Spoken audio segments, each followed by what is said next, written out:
জনগণে আমার ভোটকে নির্বাচিত করেছে, এই জন্য আমার 2 নম্বর ওয়ার্ডবাসীকে আন্তরিকভাবে শুভেচ্ছা ও অভিনন্দন জানাই। 12/4/2025 রোজ শনিবার সকাল 9 ঘটিকা হতে দুপুর 2টা পর্যন্ত ভোট প্রদান করেন উক্ত ওয়ার্ডের জাতীয়তাবাদী দলের মহিলা ও পুরুষ ভোটারগণ, যেখানে ফুলতলা উপজেলার জাতীয়তাবাদী দলের থানা পর্যায়ের নেতৃবৃন্দ, খুলনা জেলা জাতীয়তাবাদী দলের জেলা পর্যায়ের নেতৃবৃন্দ উপস্থিত ছিলেন। 3 নম্বর ওয়ার্ডে 2 বছরের জন্য সভাপতি হিসাবে দায়িত্ব পালন করবেন মোহাম্মদ নাসিরউদ্দিন নিক্সন। সাধারণ সম্পাদক হিসাবে দায়িত্ব পালন করবেন রাজীব শেখ। ফুলতলা উপজেলার 4 নং ইউনিয়নের 1, 2, 3 নং ওয়ার্ডের নেতা নির্বাচনে প্রিজাইডিং এর দায়িত্ব পালন করেন বিএনপি নেতা আনোয়ার হোসেন বাবু, ওয়াহিদুজ্জামান নান্না, মশুর রহমান বিপ্লব এবং রিটার্নিং অফিসারের দায়িত্বে ছিলেন চেয়ারম্যান শেখ আবুল বাশার, ইঞ্জিনিয়ার মনির হাসান টিটু। সম্মিলন ও নেতা নির্বাচন 2025 পাইগ্রাম করবা স্কুল প্রাঙ্গণে প্রধান অতিথি ছিলেন অ্যাডভোকেট মমরিজুল ইসলাম, যুগ্ম আহ্বায়ক খুলনা জেলা বিএনপি। উপস্থিত ছিলেন অধ্যাপক মনিরুল হক বাবলু, যুগ্ম আহ্বায়ক খুলনা জেলা বিএনপি।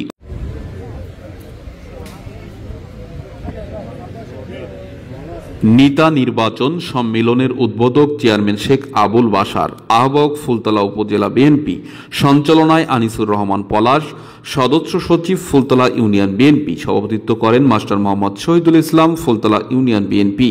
1 নং ওয়ার্ড সম্মেলন 2025 বিনা প্রতিদ্বন্দ্বিতায় নির্বাচিত হন সভাপতি পদে মোহাম্মদ রবিউল ইসলাম, আনারস প্রতীক নিয়ে।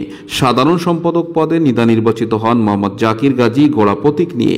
সাংগঠনিক সম্পাদক পদে নেতা নির্বাচিত হন মোহাম্মদ আসালাত বিশ্বাস, মই প্রতীক নিয়ে। 2 নং ওয়ার্ড ব্যালটের মাধ্যমে নেতা নির্বাচিত হন সিরাজুল ইসলাম মিন্টু, আনারস প্রতীক নিয়ে। সাধারণ সম্পাদক পদে নেতা নির্বাচিত হন কাজী টিটু হোসেন, ঘোড়া প্রতীক নিয়ে। সাংগঠনিক সম্পাদক পদে নেতা নির্বাচিত হন কাজী রাজু আহমেদ, মই প্রতীক নিয়ে। 3 নং ওয়ার্ডে বিনা প্রতিদ্বন্দ্বিতায় নির্বাচিত হন শেখ নাসিরউদ্দিন নিক্সন, মোটরসাইকেল প্রতীক নিয়ে। সাধারণ সম্পাদক পদে নেতা নির্বাচিত হন রাজীব শেখ, ঘোড়া প্রতীক নিয়ে। উক্ত সম্মেলনে চূড়ান্ত বিজয়ীদের নাম ঘোষণা করেন জেলা বিএনপির যুগ্ম আহ্বায়ক জননেতা অ্যাডভোকেট মমরিজুল ইসলাম। সম্মেলনে উপস্থিত সকল পর্যায়ের নেতাকর্মীরা উক্ত ফলাফল মেনে নিয়ে জাতীয়তাবাদী দলের ব্যানারে এক দুর্গ গড়ে তোলেন, যেখানে উপস্থিত বিএনপি নেতাকর্মীরা নির্বাচন নিয়ে বিভিন্ন ধরনের মন্তব্য বা ব্যক্ত করেন।